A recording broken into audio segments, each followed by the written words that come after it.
Please stop pushing, I can't take this anymore. The concert venue is packed tight. A man behind me keeps pressing into my backside. I'm wearing a mini skirt today with a thong underneath, and it only makes the situation worse. He lifts my skirt and presses himself against my hips. As the atmosphere heats up, someone in front of me slams into me and I stumble back a step. My body stiffens as I feel like something just slid inside me. My name was Mandy Cox, and I was a die-hard fangirl. I wanted a celebrity to notice me, so I dressed for attention. I wore heavy makeup and made sure nothing about me went unnoticed. My low-cut top revealed a wide stretch of skin, and my chest bounced with every step. I paired it with a mini skirt that barely covered my thighs and sexy white stockings which hugged my legs. But when I arrived, reality hit. The concert venue was packed so tightly I couldn't move, and the crowd swallowed me whole. The celebrity was never going to notice me. I craned my neck and shouted, "Darling, take me." I never imagined that line would draw the wrong kind of attention. Instead of the celebrity, it caught a filthy creep. After I shouted it, I became aware of a man behind me, repeatedly bumping into me. At first I brushed it off. In a crowd that dense, accidental contact was easy to explain, but the feeling wouldn't go away. Something hard kept pressing against my butt from behind.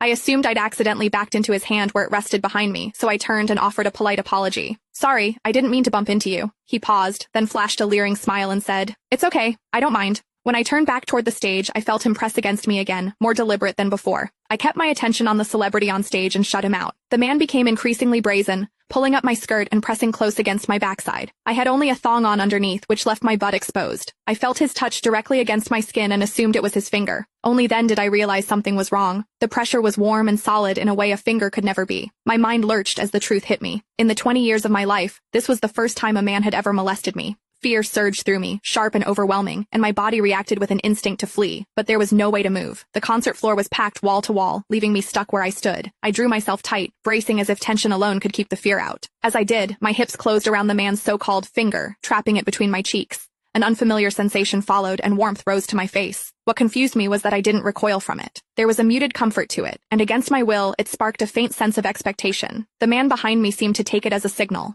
He moved in closer, repeating the motion until the intrusion was unmistakable. I had lived a sheltered life as a college student, and now I was being toyed with by a stranger while surrounded by people. Shame surged within me without warning. I felt the urge to sob, but my throat closed and my voice deserted me. Worse still, the pressure forced my thong inward and sent a restless, prickling discomfort through my body that wouldn't fade. A quiet, involuntary sound escaped me, and the embarrassment followed instantly. I gathered myself and strained to suppress it, holding it down until my throat tightened. The blaring music and the screams around me drowned everything out. With every eye fixed on the stage, no one was aware of what was happening to me. At the same time, the intensity continued to rise, touching something deep inside me. I bit down on my lip as cold sweat traced my spine. My awareness was tipping back and forth between humiliation and a pleasure I couldn't bring myself to name. I knew I couldn't take it anymore if it continued, so I turned sharply to face the man behind me.